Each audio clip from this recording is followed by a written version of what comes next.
Good morning student. Next topic है अपना transfer of charge. An electroscope is a device used to detect the presence of an electric charge. एक electroscope होता है एक ऐसा device है जो इलेक्ट्रिक चार्ज की प्रेजेंस को मतलब उपस्थिति को क्या करता है, डिटेक्ट करता है and to find the nature and quantity of charge. ये डिवाइस क्या काम करता है? ये डिवाइस उसकी नेचर का और उसकी क्वांटिटी का पता लगाता है। किसकी? इलेक्ट्रिक चार्ज की। A gold leaf electroscope consists of two thin leaves of gold mounted in a bottle attached to the other end to a metal rod with a metal disc। A gold leaf, एक मतलब सुनहरी जो पत्ती होती है, electroscope consist of two thin layers leaves of gold mounted, मतलब दो thin यानी दो पतली पतली लीव जो होती हैं इन ए बोतल, एक बोतल में, जो कि other end to metal rod, जो मेटल रॉड के अदर एंड से मतलब दूसरे एंड से क्या होती है, टच रहती है, मतलब अटैच रहती है। नाउ रब ए प्लास्टिक रबर रूलर विद फर। अब हम क्या करते हैं, प्लास्टिक जो रब है, जो प्लास्टिक रूलर है उसको रब करते हैं विद फर, फर के साथ, and touch it to the end B of the wire, और वायर के बी एंड पॉइंट से हम क्या कर देते हैं, उसको टच कर देते हैं। What happens to the aluminium foil. Aluminium foil के साथ क्या होता है? Repeat the activity by changing first glass rod, second ebonite rod and make your observations. उसके बाद क्या करता है? रिपीट द एक्टिविटी, एक्टिविटी को रिपीट कीजिए, मतलब फर्स्ट को सेकंड से और सेकंड से फर्स्ट को चेंज करके, और अपना ऑब्जर्वेशन कीजिए। You will observe that when charge plastic rubber touches the end be the rubber wire the aluminium foils diverge outward. You will observe, तुम ऑब्जर्व करोगे, दैट कि व्हेन चार्ज प्लास्टिक रूलर, जो plastic ruler होता है उसको copper wires के B point से touch किया जाता है तो एल्यूमिनियम फॉइल्स, तो एल्यूमिनियम फॉइल क्या हो जाती है? डाइवर्ज हो जाती है। क्या हो जाती है? डाइवर्ज। कहाँ पर?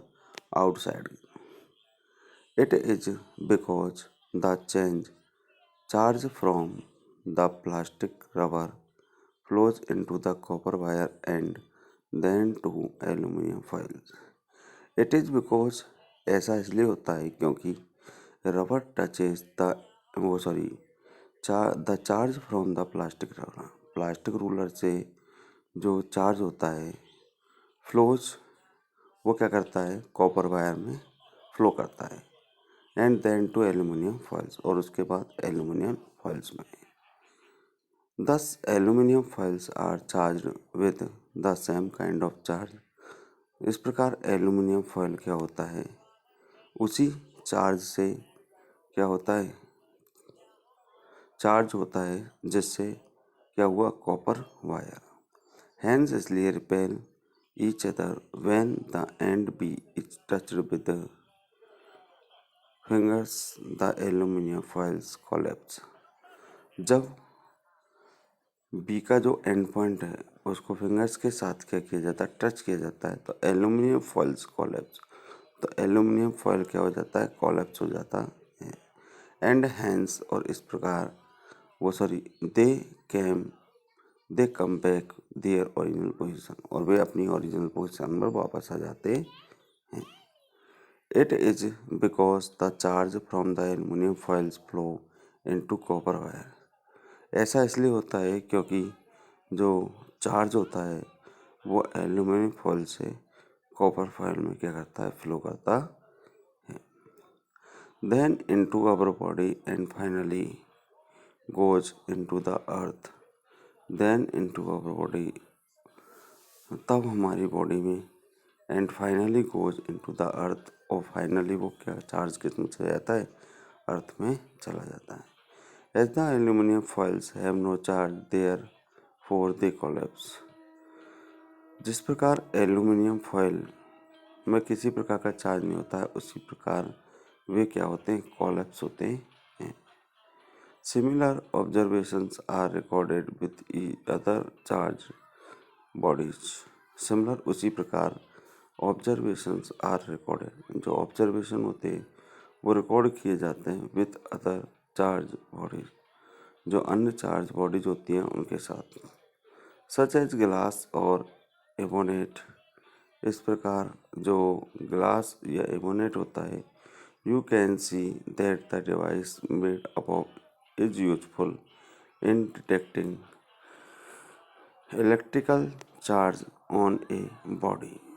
यू कैन सी, तुम देख सकते हो, that the device made up, जो ऊपर डिवाइस बनाया गया है वो इलेक्ट्रिक एनर्जी को डिटेक्ट करने में सहायक होता है। सच, इस प्रकार a device is called electroscope. इस प्रकार के डिवाइस को इलेक्ट्रोस्कोप कहा जाता है। तो इसको अंडरलाइन कर लेना कि व्हाट इज इलेक्ट्रोस्कोप। तो जैसा कि आपको ऊपर बताया है वो इलेक्ट्रोस्कोप ही होता है। If A charge body is brought in contact with the electroscope, if A charge body, यदि एक चार्ज बॉडी को क्या किया जाता है, इलेक्ट्रोस्कोप के कांटेक्ट में लाया जाता है, तो द लीव्स डाइवर्ज, तो लीव्स जो होती हैं जो डाइवर्ज हो जाती हैं after getting charge even if the charge body is moved from the electroscope. यदि चार्ज बॉडी क्या हो जाती है, इलेक्ट्रोस्कोप से दूर हो जाती है, तो it with it remain changed and the leave remain diverge. तो ये चार्ज होते हैं और पत्तियां डाइवर्ज होती रहती हैं। If an uncharge body is brought in contact with the electroscope, यदि अनचार्ज बॉडी को इलेक्ट्रोस्कोप के पास लाया जाता है, उससे कनेक्ट किया जाता है, तो no repulsion is observe between in sleeves. तो इस प्रकार की जो पत्तियां होती हैं उनमें किसी प्रकार का रिपल्सन दिखाई नहीं देता है। Thus, इस प्रकार you can see how electrical charge can be transferred from charge body to another through a metal conductor। तो इस प्रकार आप देख सकते हैं कि किस प्रकार से इलेक्ट्रिक चार्ज को है वो चार्ज बॉडी से और दूसरे मेटल कंडक्टर में किस प्रकार ट्रांसफ़र किया जाता है। If you touch A charge electroscope, यदि आप चार्ज इलेक्ट्रोस्कोप को क्या करते हो, टच करते हो, द लीव्स कोलैप्स, तो लीव्स क्या हो जाती है, कोलैप्स हो जाती है, बिकॉज क्योंकि they lost charge to the earth, क्योंकि वे क्या कर देते हैं, जो चार्ज होता है उसको अर्थ में क्या कर देते हैं, लॉस कर देते हैं, मतलब अर्थ में छोड़ देते हैं। थ्रू योर बॉडी, तुम्हारी बॉडी के माध्यम से। The process of transferring of charge from a charge object to the earth is called earthing. Underline कर लेना, जैसे घरों में अर्थिंग लगी रहती है, न्यूटन होता है, वो किस प्रकार से होता है, जो आपकी बॉडी से जो इलेक्ट्रिक चार्ज है वो अर्थ तक जाता है, उसको कहते हैं अर्थिंग। क्या कहते हैं, earthing. Atoms of all elements consist of 3 सब एटॉमिक पार्टिकल्स। जो सब एटॉमिक जो सम एटॉमिक जो पार्टिकल्स हैं, 3 सब एटॉमिक पार्टिकल्स हैं, उनके जो कंसिस्ट है, मतलब हाइड्रोजन को छोड़कर सभी एलिमेंट है, वो उनके क्या बनते हैं, एटम्स।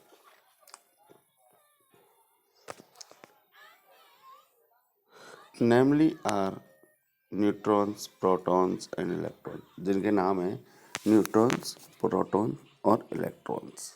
ठीक है, ये 3 चीज़ें हैं, ये बनती हैं।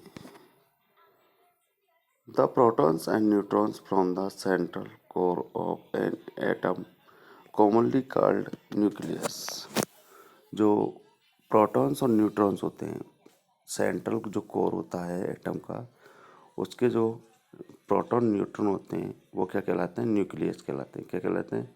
Nucleus. The nucleus have no electric charge. Nucleus में किसी प्रकार का इलेक्ट्रिक चार्ज नहीं होता है। They are electrically neutral. वे खुद ही क्या होते हैं? इलेक्ट्रिकली न्यूट्रल होते हैं। दस दस इस प्रकार on the whole the nucleus of an atom of an element is positively, मतलब जो सभी न्यूक्लियस होते हैं वो क्या होते हैं? पॉजिटिवली चार्ज रहते हैं। On account of the positive charge on the protons, मतलब प्रोटॉन्स का जो पॉजिटिव चार्ज है उसके आधार पर।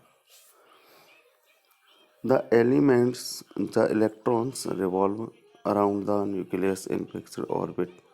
जो इलेक्ट्रॉन्स होते हैं वो फिक्स्ड ऑर्बिट्स में न्यूक्लियस के चारों ओर रिवॉल्व करते हैं, चक्कर लगाते हैं। Much the same way as the planets revolve around the sun. जिस प्रकार से सूर्य के चारों ओर प्लैनेट चक्कर लगाते हैं उसी प्रकार। The electrons are negatively charge particles. Electron जो होते हैं वो नेगेटिवली चार्ज पार्टिकल होते हैं।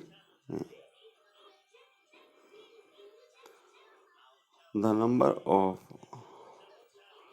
Protons, the number of protons in the nucleus is always equal to the number of electrons revolving around it each fixed orbit। जो nucleus में जो proton के नंबर्स होते हैं, प्रोटॉन की संख्या होती है वो हमेशा इक्वल रहती है, बराबर रहती है to the number of electrons, किसके? जो फिक्स्ड ऑर्बिट के चारों ओर इलेक्ट्रॉन्स रिवॉल्व करते चक्कर लगाते हैं उनके। This makes an atom of element electrically neutral for the simple reason this makes an atom of, यह एलिमेंट का एक इलेक्ट्रिकली न्यूट्रल का क्या बनाता है? एक एटम बनाता है। फॉर सिंपल रीजन, एक साधारण कारण से, that total positive charge on the protons are equal to the total negative charge on the electron. Electron पर जितने नेगेटिव चार्ज होते हैं उसके बराबर क्या होते हैं? प्रोटॉन के positive charge. The electrons close to the nucleus are held strongly by it. जो न्यूक्लियस के पास इलेक्ट्रॉन होते हैं वो क्या होते हैं? स्ट्रांग होते हैं। And are called bound electron, जिन्हें बाउंड इलेक्ट्रॉन कहा जाता है। न्यूक्लियस के पास जो इलेक्ट्रॉन होते हैं वो हमेशा क्या रहते हैं? स्ट्रांग, मजबूत रहते हैं, जिन्हें कहा जाता है bound electron. The electrons revolving in the outermost orbit are held very weakly by the nucleus and hence called the free electrons. ऐसे इलेक्ट्रॉन्स जो, इसको अंडरलाइन कर लेना 5th पॉइंट को, very important. The electrons revolving in the outermost orbit के outermost part में जो electron क्या करते हैं? रिवॉल्व करते हैं, घूमते हैं, वो क्या होते हैं? वीक होते हैं। और वीक होने के कारण उनको क्या कहा जाता है? फ्री इलेक्ट्रॉन्स कहा जाता है। कौन सा इलेक्ट्रॉन? फ्री इलेक्ट्रॉन्स, मुक्त इलेक्ट्रॉन, स्वतंत्र इलेक्ट्रॉन। when जब two different A and B are rubbed against each other, जब दो अलग अलग A और B को एक दूसरे के साथ क्या किया जाता है? रब किया जाता है। The free electrons of one body, तो एक बॉडी का free electron get transfer to the second body, तो क्या हो जाता है? वो दूसरी सेकंड बॉडी में, बॉडी बी में क्या हो जाता है? ट्रांसफर हो जाता है। Now the body A has less number of electron, जो बॉडी ए है उसमें इलेक्ट्रॉन्स की संख्या कम हो जाती है। The number of protons in it's nucleus, मतलब प्रोटॉन से न्यूट्रॉन की संख्या क्या हो जाती है? कम हो जाती है। किसमें? न्यूक्लियस में। दस इस प्रकार on the whole the body A gets positively charge. इस प्रकार से बॉडी ए पूरी तरीके से पॉजिटिव रूप से क्या हो जाती है? चार्ज हो जाती है। दस इस प्रकार वी कैन से हम कह सकते हैं that positive electrification of an atom is due to the deficiency of elements as compared to a number of protons in the nucleus of a neutral atom. इस प्रकार हम कह सकते हैं जो पॉजिटिव इलेक्ट्रिफिकेशन होता है, एक एटम का जो पॉजिटिव इलेक्ट्रिफिकेशन होता है वो एलिमेंट्स की कमी के